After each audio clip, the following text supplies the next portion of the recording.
In the shadows beneath every home, there's a fortune to be made. These make me $300 a month. Nice.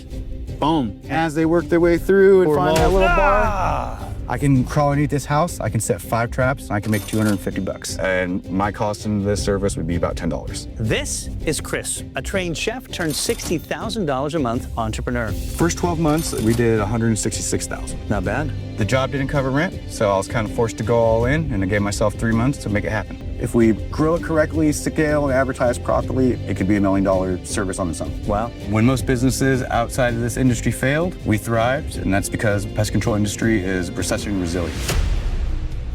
Tell our audience where we are and what do we plan on doing today? We are on Tuckanuck Drive in Bellingham, Washington, and today we are here just doing a couple things. We're doing the visual inspection, like wood-destroyed organisms, carpenter ants come out, so it's important for us just maintaining the health of our customers' home to just do an exterior inspection, make sure there's no problems happening that they're not aware of. Nice. So we're really focusing on all pets. All pests, every house Not that we... pets, sorry. Pests. Yes, all we're not pests. destroying pets here. We had 2 wonderful dogs running around. All right, let's talk about a little bit about what we're earning or what this costs the customer, or Sure. what are we getting paid, right? Sure. And how long will this take? Because you're here alone. So these customers, they are on a subscription service, meaning that we're on a monthly follow-up plan with these particular customers. We do offer bi-monthly and quarterly services. What we do is we kind of adjust the service frequency to the pressure in the area, meaning that we base that on how much bait's being consumed in our bait stations, if they have a crawl space, how many we're catching in the traps. So depending if I come back after a month and I see 80–90% consumption of the bait stations all around the building, then I need to say, okay, we need to stick on monthly service because obviously the rodent pressure in the area is pretty heavy. Yeah. On the reverse side, if I come back after a month and only see 15%, bait consumption, nothing caught in the crawl space, we'll say, okay, things are looking pretty good. Let's switch you to a bi-monthly service, see how the pressure holds. If it looks good, we'll go out as far as once every 3 months. This one's $120 a month. A month, okay. And that price will remain the same whether we're on a quarterly service or bi-monthly service. Can you give us an idea on margins? Are we looking at least 50% or is it half that? It's more than that. Our cost into this service, besides my time, which for this kind of service usually takes about 20–25 minutes. Not bad. And my cost in this service would be about $10. And because of this one, we're only doing bait, that's essentially the only cost. And then just our standard equipment, bait stations, just popping keys open. But overall, yeah, rodent service is pest control's bread and butter. The margins and a lot of pest control stuff tend to be very good. It's mostly becomes about your expertise in the subject and all that. Now let's take a look at what you're using for this job. Sure. Can you show us inside the van? Yep, let's go to the truck and I'll give you a look. By the way, this is a pretty cool branding, you guys. What do you think? Comment below. Love to hear your thoughts on this big, mean Sasquatch. Show us the key tools here that we absolutely need to have. So this is everything I run on standard basis for the day. Storm sprayer. This is my standard interior, exterior, just baseboard treatment process. We do have another backpack sprayers for spraying eaves and around. They'll reach up to 30 feet. Gosh, so you got a bunch of these yes, sir. Sort of Karate Kid stuff. These guys are called gopher hawk traps. And these are our #1 mole operation getters. Oh, and as they work their way through and find that little bar, that That would hurt. be the end of that problem for your yard. How did you get into pest control in the first place? Give us the backstory. I don't think anyone ever dreams of getting into pest control, right? It's not a career choice that most people aspire to, I think. Okay. I kind of fell into it out of just random necessity. I used to be a professional chef. That's what I did for a living. Oh, wow. I ran a restaurant down in Glendale, Arizona. Huge restaurant, 800 reservations a night. I was making $13.50 an hour. What? That's it? Yeah. Like 80–90 hours a week, no benefits. When it was just me, myself, it was one thing, but when I met my wife, it really became about providing for my family. All right, what were your startup costs? Give us a breakdown specifically. It was about $12,000 to get 12 everything. grand, okay. Yeah, 12 grand to get everything going, and that was giving myself a stockpile of equipment. One of the bigger expenses in pest control is going to be your rodent bait stations. They were going about $38 a pop. Really? So 12 grand, most of it went on.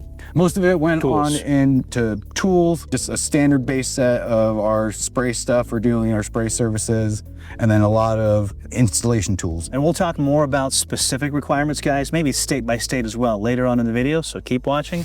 In the meantime, let's go get some work done. Let's go get some work done. Cool, perfect. Cool. So we're getting to work. You're going to do a perimeter search right now. Correct, yes. We are going to go around, look at bait stations, but always as we're working our way around our customers' houses, we're keeping our eyes open for any other issues that may be going on. Let's talk about the first year of business. Was it a success right away? And in terms of revenue, what did that look like in the first 12 months? First 12 months, we did 166,000. Not bad. And again, that was me and my brother, so split. So again, now you're talking 80,000 pop each, but still, that's a good start. That's a good start. All right, so we're checking out bait stations. Yes, this is the Evo Express bait station. These are kind of the industry standards. They're meant to allow rodents to come through up into the tray area, find the bait, eat it, and then kind of move on their way. After one consumption, he'll pass away within a few days, and that will just keep the population in your area down and under control. Let me ask you, in terms of looking for new customers, I just got started, my budget's extremely low. I need to get new customers to get the business going. What are some tips and advice that you did that you can share with us as well? Definitely Facebook community groups, especially next All free door. stuff? All 100% free. You can also go in a lot of the community groups. At the very top is a search bar, and you can go to that search bar and type in pest control, and then it will show you every conversation anyone's had in that group about needing an exterminator. I would answer every single person's questions that they had. I see. And just try to show my professionalism and that I'm a good resource and that I'm available, and you wouldn't believe the amount of return that it gets. All right, let's continue on. I see, and you pointed that out already earlier. Yes. But So those you are guys- clearly. These are clear, what we call tunneling. That's one of the biggest challenges that we face in Washington State, especially as homeowners. Yeah. Is we have crawl spaces, and rats and mice will tunnel and dig underneath your foundation, come up underneath the vapor barrier, follow your sewer pipes and all that, up into your house, into your kitchen, into your stove. Even in this situation, we just want to check around the pipes and make sure we're not seeing any signs of chewing or penetration. Any memorable jobs from the early days that you can share with us? Couple ones on two different sides. The first HOA we sold an entire HOA, 19 buildings on an entire block essentially. Amazing. That was a big job for us because we did it with 47 crawl space doors installed, vent covers, all that kind of stuff. So that one job was, I think, around 16, 17,000 for the setup. And then for doing the blog, it cost about almost $1,000 a month that they're on recurring from now until. So sweet deal. But it's nice as a business because our technician is going out, parking at one location, walking the entire neighborhood. So it removes a lot of logistical, financial burdens in that respect that you get from going house to house and all that kind of stuff. Okay, cool. I think we've done everything we could here. We walked the perimeter, checked all the trap boxes. Where are we going next? Next, we are headed off to Evergreen Gardens. That is the outside wedding venue, and there we are going to be doing our preventative spray service and a mold treatment. This place is gorgeous, Evergreen Gardens. It's one of my most beautiful locations, without a doubt. And it's considered a commercial client then, right? Correct, yes. Let's dive into the services that your business offers. Give us a bullet point of everything you offer, and I'll have a couple follow-ups. Our general services on the pest control side are ants, spiders, hornets, wasps, bed bugs, cockroaches, stored product pests. That would be something like drugstore beetles, Indian meal moths.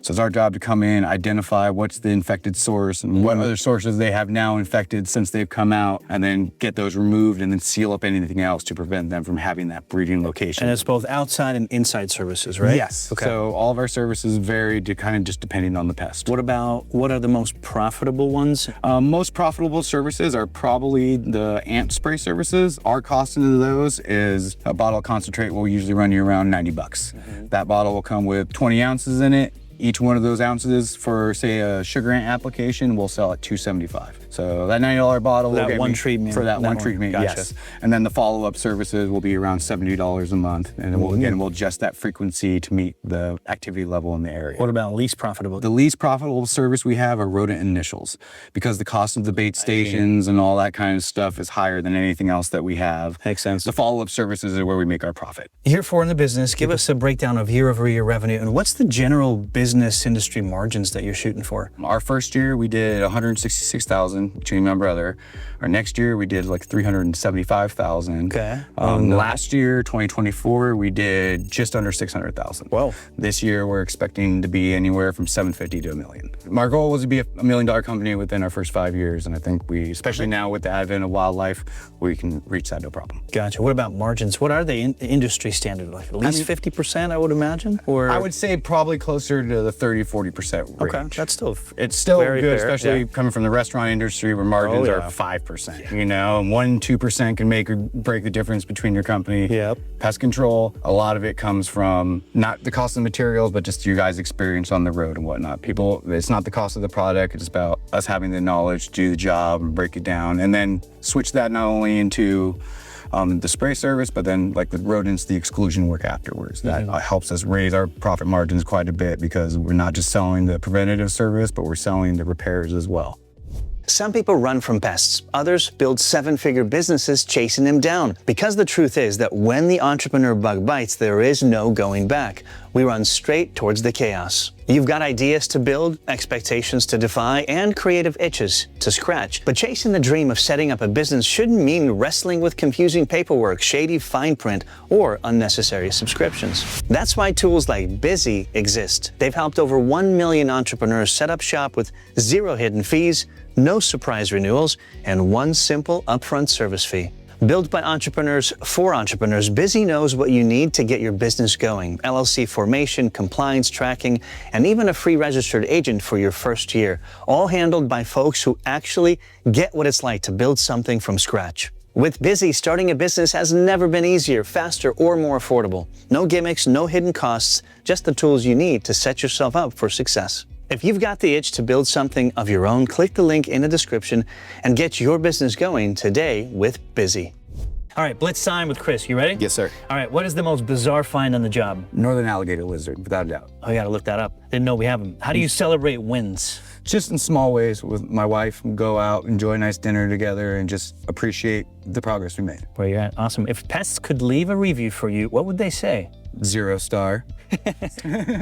Kill this guy's business. Yeah. What's your favorite snack when on the go? Beef jerky. Jerky, okay. What's the best thing about entrepreneurship? Freedom. Freedom. What's the worst thing about entrepreneurship? Entrepreneurship. Freedom. You get it. Freedom. What's your favorite way to relax after a hard day at work? Mostly just hanging out with my wife, very low-key, having dinner, watching TV shows. Any unusual skills you developed because of your job? SEO skills. Yeah. Okay, well, that's a wrap. Do you come from money, an entrepreneurial family? If not, then how did you learn entrepreneurship? We definitely do not come from money. My father was a CNC shop manager for a long time. Used to build parts for like NASA and other places before we started outsourcing jobs in India. Then suddenly he went from having a really great job to not being able to find work in his industry at all. And then he became staying at home. My mom was a translator for the hospitals down in Arizona, and she became the primary breadwinner for the last few years before my dad passed away. My mom recently retired, but we are definitely not from an entrepreneurial background. So, but then later on, to get to where you are, you connected with entrepreneurs, and so I guess the follow-up that I have is most competitors who you reached out to are oftentimes open to sharing, to helping you scale, to helping you grow, right? Sure. Tell our audience how you did that and how to succeed on that front. One thing will be, I can maybe understand local competitors being like direct competition, saying, hey, I don't want to share. But with pest control in our industry, there's resources like the License to Kill Discord channel, the Bug Bucks crew, the Pest Control Human Who are Reaper. national, not necessarily in Bellingham. Exactly. Or They are giant gathering groups of nothing but pest control technicians and owners and all that kind of stuff. If you want to go through, and that will teach you everything from being a one-man operation to running a team with multiple divisions and offices. But beyond that, the networking side, the talking with other owners, that's all free. All right, I'll just get one, you know? Yeah, I'll just be a company. One of your other major tools for pest control is your duster head. It's Cool. just, when we go to every house before we do a service, we like to knock down spider webs, any bees nests, anything like that. So 85% of your customers are on a recurring basis. You mentioned that. How are you able to create such a loyal customer base without necessarily asking for a contract? It's important that we're just honest, we do a good job, and because we don't try to do any predatory practices like contracts or skip fees or cancel fees, that's made our customers very responsive in terms of just realizing that we're not trying to get one over on them, and then they like doing business with that type of company, so it just automatically garners their loyalty. Are there people that are doing contracts? Most companies, so they'll bill you monthly, but they'll come out once every 3 months, and then no services in between unless they're charged for. So it's just a way that we structured our business a little bit different, but for us, we think reoccurring, that's the way we want to live. So everybody on reoccurring has no contract. They can walk away anytime, no obligation, no fees, no cancellation, nothing. We rely on the value of the work that we do and provide, that will keep their loyalty, and it does. We're featuring incredible entrepreneurs like Kris every week, so make sure you guys like and subscribe so that you don't miss any money-making opportunity. All right, well, I'm excited to go, unfortunately, for some of you watching, to go set up some mole traps. Yes, let's go. Cute of a creature that it is. We'll show you what kind of damage they can do to this beautiful, amazing garden, so let's go do that. Let's go ahead and do it. This is a perfect mole mound. This is a perfect mole mound. Never seen anything more beautiful than this. Yes. Look at it. So how do I know if this is the end or there's a tunnel this way? Give us some cool insights here. This could be the end. This could be a junction. Moles have very extensive tunnel networks that go in, but they have to have an area where they are pushing out all their excavations from their tunnels. Little critters. So one thing we just like to do when we set our traps is we need to find which direction the tunnel is going. The way we do that is we clear this aside. Yep. Pull it out, and we'll start working our finger Obviously around. in the middle, right there, yeah. And now you feel it, it dropped. So what I like to do is, if we know this is the exhaust point and we know the tunnel's going this way, I'm gonna be a couple inches away, and I'm gonna go down, and I felt it drop into that tunnel. And again, now this is going that direction. So we take our gopher hawk trap. So now I can just physically drop this in. And then another thing is, a lot of people, when you apply these, it tells you brace here, don't push down, pull up. So we'll go put that right here. Make sure it's in the right direction, put our hand on. Just pull it out. That's it. How much does a mole baiting job like this bring in? With this particular property, given we're on about 10 acres and it extends all the way out to the road that we monitor, on the initial service, I believe it was around $750 because we have about 15 traps spread throughout that 10 acres. Okay. In most normal houses, it's $280 for the first month service, and that includes weekly trapping with the option to continue on the monthly service if needed for $80 a month. This one we do for $150 a month. She's been on recurring service for the last, I believe, 3 years or so now, just because we keep the venue under control for the wedding. Give us a blueprint, quick and easy, on how to get into this business. It's not for everybody. Not many people want to be covered in bees or go in crawl spaces and crawl through poop and other things that a lot of people find disgusting for a living. So just make sure it's something that you actually want to pursue as a career path. The easiest way to do that is to get on with a company, gain that experience. And if you like it and it's something you see yourself pursuing, then start making that transition towards the owner side. What's the easiest service that someone can get started with today and offer it? Easiest service and the most common service is definitely going to be rodent control. So rats, mice, all that. That's going to be bait stations around the exterior, snap traps in the crawl space. Find a good spray for your area, because a lot of people are going to call about just general spiders and all that kind of stuff. When you really get into the weeds of it, of different ants, you need to make sure you're doing your research as a licensed individual and applying the right stuff.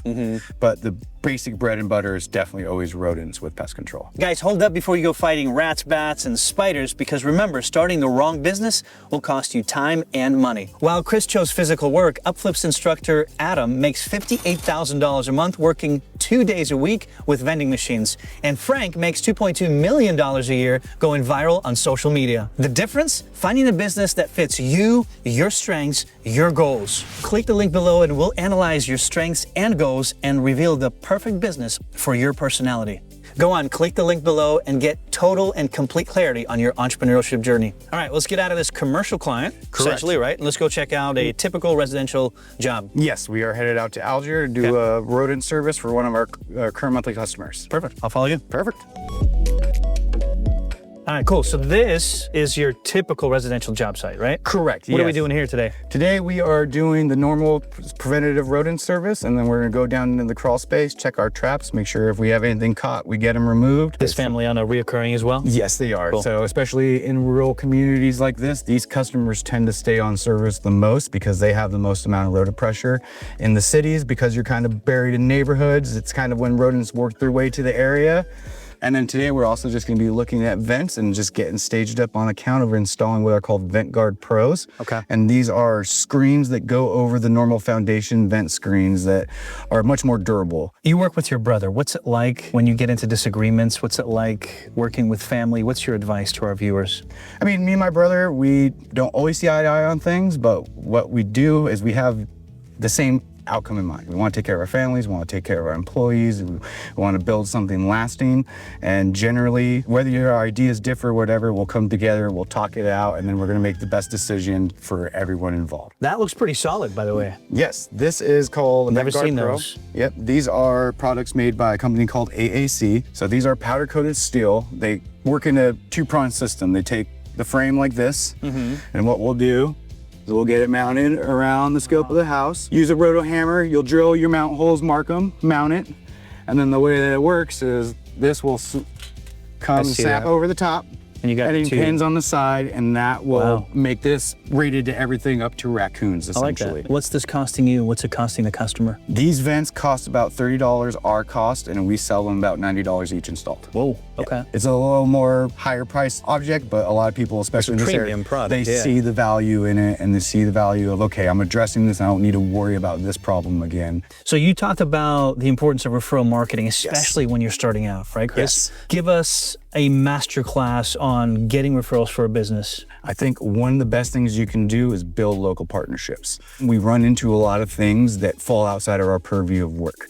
Sometimes that's rotting boards, sometimes that's a broken pipe that's causing a leak, that's causing a pest issue. So building partnerships with other good local businesses that can get out there fast, that aren't afraid of doing the small job, has been so beneficial. Rather than making a customer informed of all these issues and then say good luck with that and walk away, we can at least say, hey, this is the source of the problem. Contact this gentleman, he'll be able to come in and do the repairs, and then we can do the pest work. I love it. But that has been really instrumental in terms of now I have 15 different contractors out there recommending my business on the daily basis because they're down in crawl spaces as much as we are. They'll send us out first. We'll come in, get the rodent problem under control before they do the installation. Because the last thing you want to do is spend $10,000 replacing all your insulation just to have it immediately destroyed. You guys have been named the best pest control company 13 times in a row. You've got a 4.9 star on Google. Yes. Talk to us about providing that 5-star service and getting those 5-star reviews. What we do is we try to make it as easy as possible for customers. So automated through our invoices, every invoice that goes out or estimate that goes out has a link that will take you directly to our Google. We also have Google tap cards. We have poppable bracelets. So we try to think about every way to shorten that gap between them and the Google review to make it easy for them. All right, so last thing left here is for us to check out the crawl space, right? You said we're going to look at any activity. We're going to go down there. We have traps set throughout the crawl space, and then we just do kind of inspection to make sure we don't see any problems arising. Let's go get dirty. Let's go do it.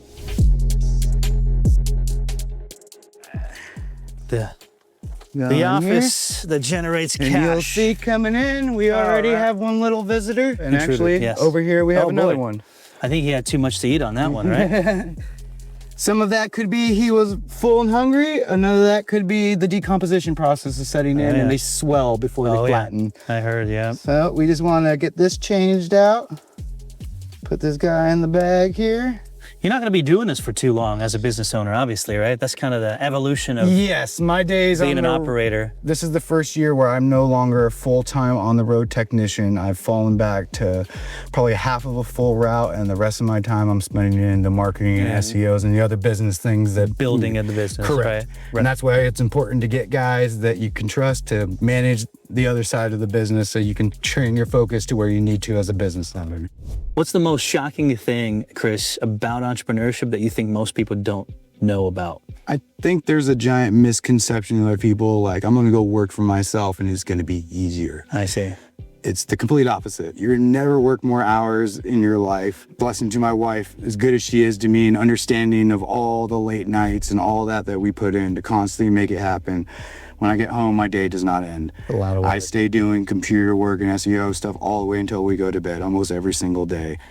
What percentage of your business is residential versus commercial, and what is more lucrative? Anything you want to highlight? Currently, our percentage is probably about 85% residential versus commercial. We definitely leaning much more towards residential. We found that commercial services tend to be big bidding wars for companies. Gotcha. A lot of companies will sometimes want the contracts, so they'll bid lower end to gain the contracts because commercial customers tend to stay on longer term, right?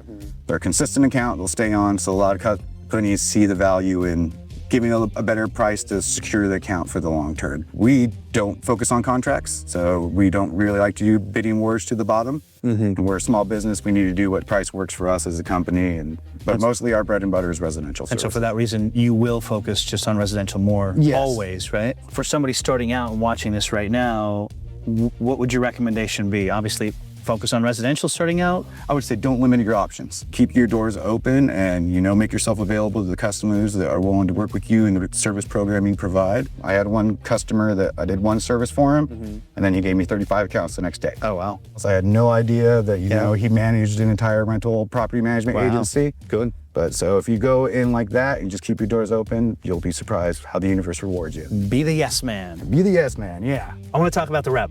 Pretty cool, well designed. How much does it cost? How much of a difference does it make?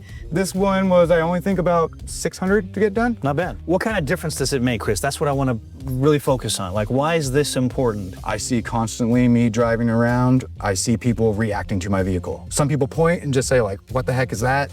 Some people laugh, some people smile, some people call us and report a SASQUATCH in their yard. But the point is I'm making an impression one way or another. Right. And in the world of logos and all that flying by your face every single day, it was really important to me to think like, how do you make people stop? So I try to be really bold about things because that will make them focus one way or another.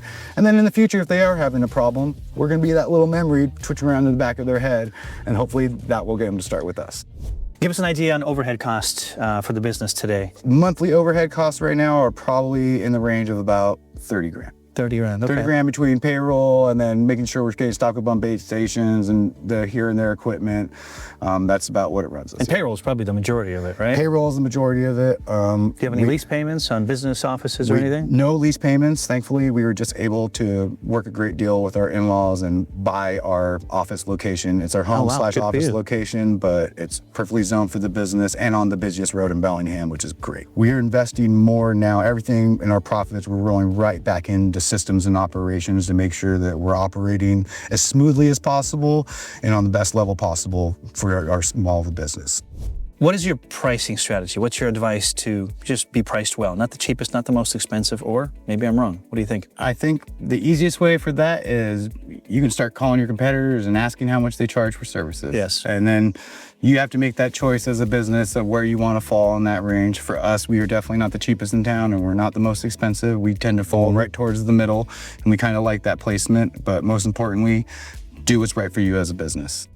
Share with us more about the wildlife division that you're working on. Sure. That is a new thing to our business. We can control general house pets, rats, mice, spiders, bedbugs, cockroaches, but if we deal with anything like raccoons, possums, squirrels, otters, beavers, you can't touch them. We can't touch them. Wow. But essentially, the reason we decided to venture into it is we're in a very particular situation in Whatcom County that there's only one wildlife worker in all of Whatcom and Skagit County, but he retired. And for a few years, there was nobody up here at all. You know your numbers, so why venture into that area as a business owner, as a pest control owner? Wildlife is great revenue. The average ticket for wildlife tends to be 6 or 7 times what a general pest control ticket is. Wow. If we grow it correctly, scale and advertise properly, it could be $1 million service on its own. Wow. Especially in a market where you don't have really any competition and a big need for it.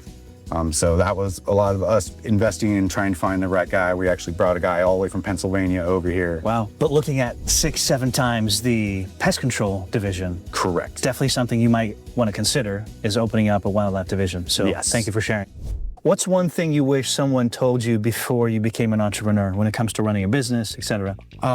I think search engine optimization, SEOs. I had no idea the importance of that one singular thing and what it meant in terms of the outcome of my business and being visible to the community.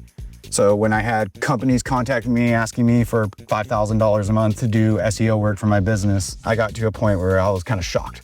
I'm like, that's a mortgage payment for a really nice home. That and plus some more. That and plus some, exactly. And that was just completely out of my ability to achieve at that time. But it had me thinking, like, if this is so important, has that much value behind it, like, what can I do? So I went on to brightlocal.com. So that will tell you what keywords you're ranking in, what your position is on the local map, how you compare versus your competitors. And especially in the beginning when I didn't have a lot of customers, I dove it all into it. Worth the investment. Yeah. All right, what's the story with Sasquatch? How did you come up with the name and brand?